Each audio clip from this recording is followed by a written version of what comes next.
Hello and welcome to the Haas Tip of the Day, where we cover the topics that every Haas machinist needs to know. My name is Mark, and today we're at a UMC 750, and we're going to set it up so the tool comes right up to the operator door with just the push of a button.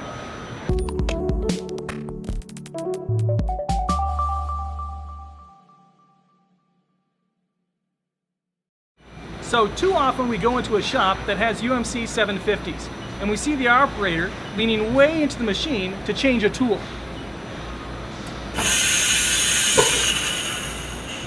And the first thing we do is we say, why are you doing that? Your machine has a second home button. We'll go ahead and close the door, push the second home button, and show the operator how easy it is.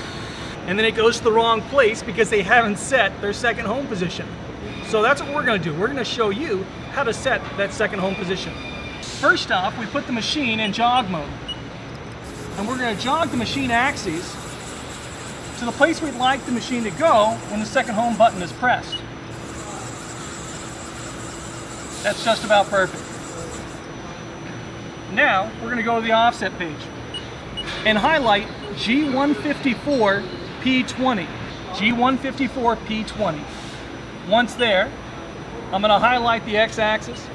From there, we're going to press Part 0 set, and now I'll press it again to set the Y-axis.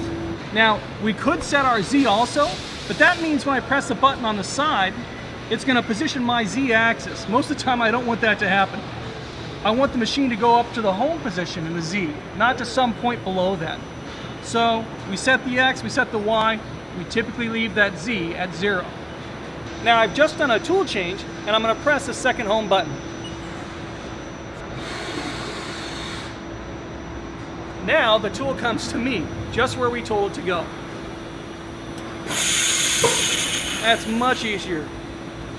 So if you see a second home button on the side of your control pendant, go ahead and set your G154 P20, set the rapids to 5%, press the button and give it a try.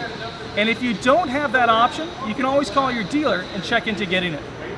That's it. And thanks for watching this Haas Tip of the Day.